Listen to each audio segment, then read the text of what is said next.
Hey everyone, today we're taking a look at Hi, Mom. Toasty inside. the Burn deck, and we're going to show you what's inside, how it works, and why I think it's the best deck in the game right now. So let's take a look. So what is a Burn deck? A Burn deck is a deck where instead of using all your minions and attacking that way like you probably normally would in the game, instead you're trying to get around that by using lots of spells and doing direct damage straight to their life points instead. So you don't have to worry too much about board control, apart from if it's going to kill you, and instead you're just pinging off spells to do damage, turn after turn until you get them down to 0 health. So let's take a look at the general stats. So in this case, we're playing a Dungeon Master deck, which is going to be required because the most important card in that is going to be Zarathrix, our Dungeon Master who starts in play and gives us Mastery. Mastery means the first spell you play each turn that does damage, it does 1 extra damage, and he can eventually get up to Mastery 4, which is just huge. It makes a lot of spells do double, if not 5-fold damage, so very important unit. Then looking at the distribution of creatures and spells, you can see we've got a flat 50-50 split. It's kind of surprising, really, because I would have expected it to be even more spells because so much of it is just getting direct damage in and finding ways to keep your hand full of cards in order to keep getting that direct damage in. But we have a 20-20 split there. And then when we look at the curve, this is where people get a little bit surprised. If you're new to a game like this, often your curve is probably going to want to go up quite a bit early and then slowly fade out, because if your deck was all 7 cost, you're not going to do anything for most of the game, and if it's all really cheap, you're often going to be not using your mana efficiently because you'll have played all your cards and be like, well, what do I do now? I have 3 mana to spend on turn 10 because you've only got 1 card left. So what cards are we playing in our deck? First card, we are playing Zarathrix. They have Mastery 1 at the start.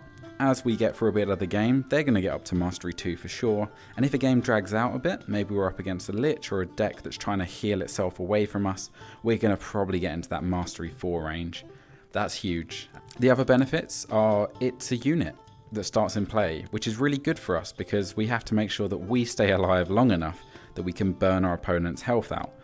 And having that unit on the board means that you can deal with a lot of early units by just killing it off with Zarathrix. You're going to take that damage anyway, so you might as well do a damage back and a lot of the times kill off a few early units. Then we're playing Arcane Experiment. This remains the most OP card in the game. 1 cost for a 2/1, which in itself can help you clear a lot of units, and often if you get that damage on face, that's pretty huge too. When it dies, you get a card back. And also, if you play 3 spells, you get all of the copies of this in your graveyard back to your hand, which is huge, especially in this deck, because we've got 20 spells and 20 creatures, and a lot of our spells, in fact, all of our spells are either 1 cost, 2 cost, or 4 cost. So if we're playing just the 1 and 2s, it's very easy on turn 5 or 6 to play 3 spells in one go, get all these back, and then you've got really useful blockers that also, again, draw you a card when they die. So it just fuels your engine really well. Seeing one of these come up or seeing it in your opening hand is huge for your chance of winning. Then we have Book of the Ancient Arts. So this one gives one of your creatures Mastery 1, which is going to make all of our spells, the first spell we play each turn, do 1 extra damage, which is huge. It also gives a +1/+1 boost, which can help quite a lot with some of the cards we'll see later. Then we have Dark Matter Blast. This is a very classic damage spell. You've got to be careful with this one because it does the mastery of increased damage affects both the damage it deals and the damage you take. So if you have Mastery 6, this is going to be doing 3 + 6, 9 damage, and you're going to take 1 + 6, 7 damage for it. So you need to time it well. But one thing you can do with Dark Matter Blast is if you're getting towards the end of the game and both people are on very low health, you don't have to worry about whether you can survive the damage that you'll take, because if you play this card in a way that will reduce your opponent's life to 0 or less than 0, then the game will trigger a win before you take your damage. So it's a really good finishing card, and if you have a choice between this and other damage cards, often it's worth holding this in your hand just as a way to clear that out. Another nice thing about this card, if you have other burn cards in your hand and you feel like you've got a good supply of burn cards to play and do damage, then the 3 damage that this does flat is very significant for taking out certain units. So being able to play a different burn card for your damage to their life points that turn, and then being able to drop this to take out a particularly annoying unit that's ruining your plans. Maybe they have the Trading Prince, who is a 2/2. This really effectively deals with them and takes away that life gain, which gives you a huge boost. Against other burn decks, this card is also really important because it does 3 damage, which kills any mastery unit unless they've played Book of the Ancient Arts on a different unit. Then we have Dreadful Drain. This is another damage spell.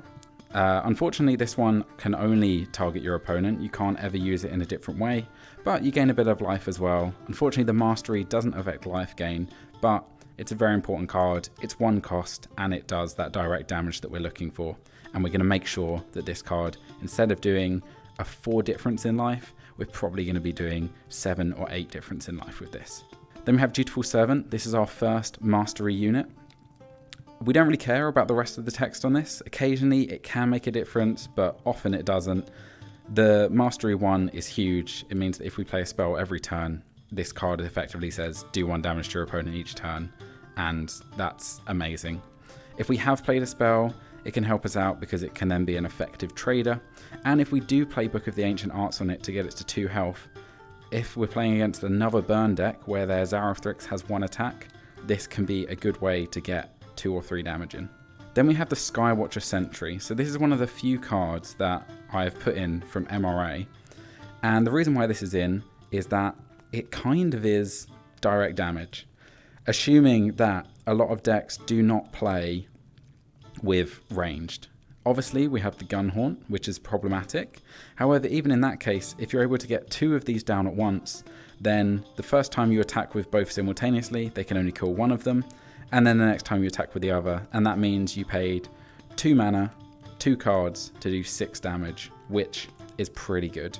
And often if you're doing that, you can also throw in a few other units if they're low on units at the time, and you can guarantee that those are going to go through as well.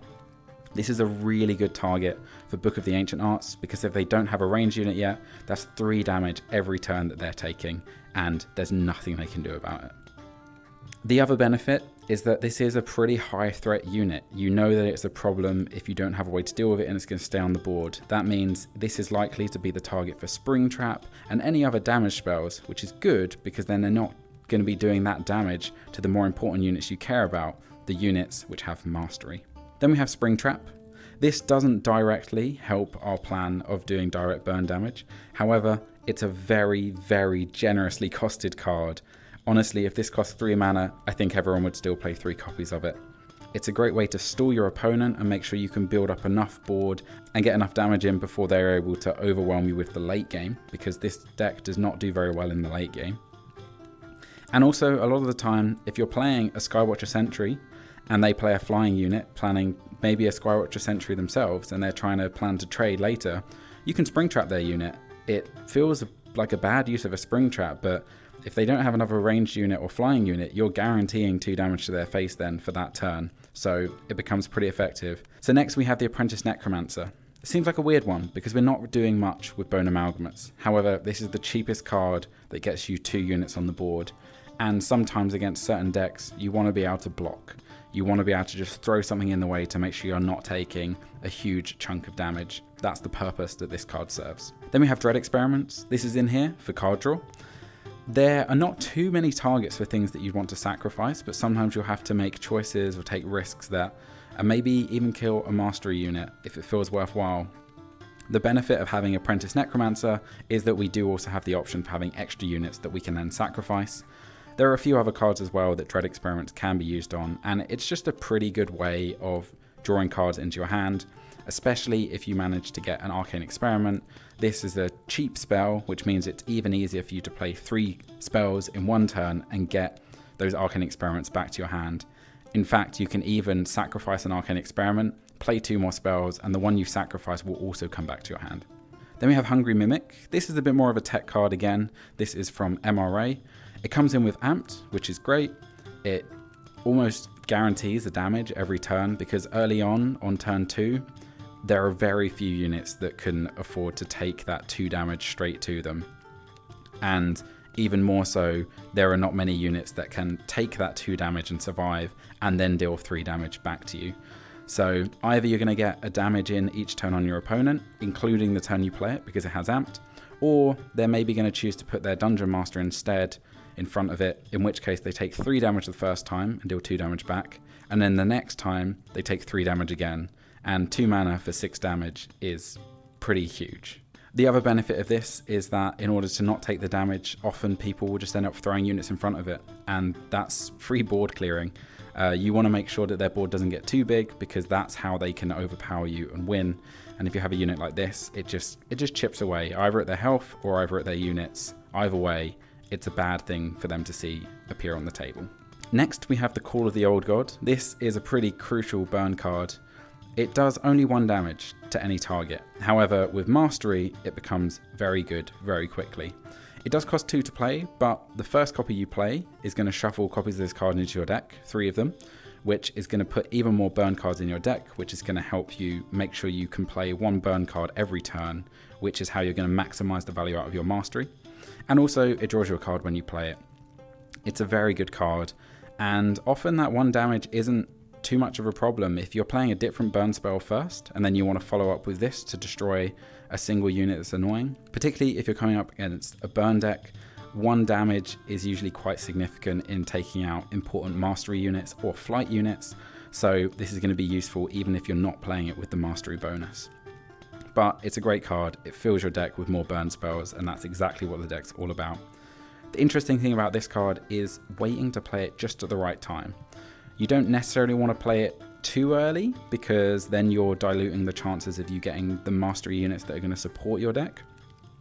So when you have other burn options available, you have to really think hard about which one is best to play right now, and not automatically play this because you have 2 mana left. It can be okay to play a 1 mana burn card in order to delay this for 1 turn.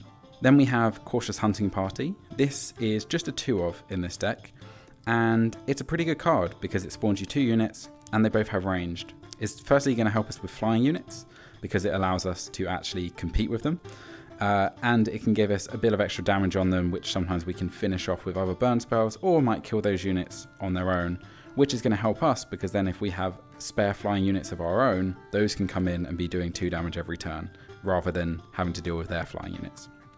The other thing is it has ranged, which in certain situations can help you a lot because you can attack pretty recklessly with these, knowing that they're either going to have to take 2 damage or just lose their unit without doing anything to your unit, and that makes us feel pretty great. Then we have this obviously very critical unit, the Loyal Spell Shaper. It's got Mastery 2 on it. It doesn't really need anything else on it. The Mastery 2 is just perfect for this deck. It also does happen to have a really great ability of Last Word, create a random copy of a spell you played this turn and put it in your hand, which means that if we play this and then play a spell with it, then when the opponent attacks us, if we need to, if we think that having that burn card is going to help us win the game rather than having the Mastery 2 from this unit, we can let this unit get killed, take that burn card back, and then we have a guarantee that we have the burn card we need, hopefully, to finish off the game. And then lastly here, we just have 2 Riotous Recruitments.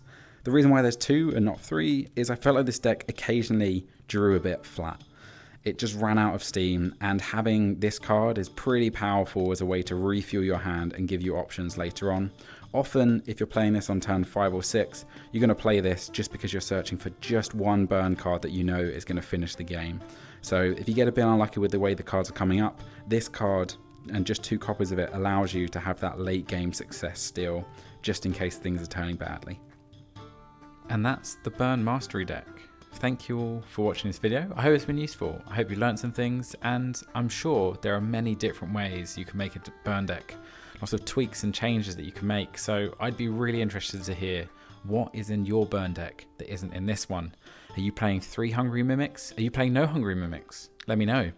And if you want to support the channel, I'd really appreciate if you can give this video a like and also subscribe, because it just means I have a slightly better day. And we all want that, don't we? So I hope you enjoyed it, and I'll see you guys in the next video.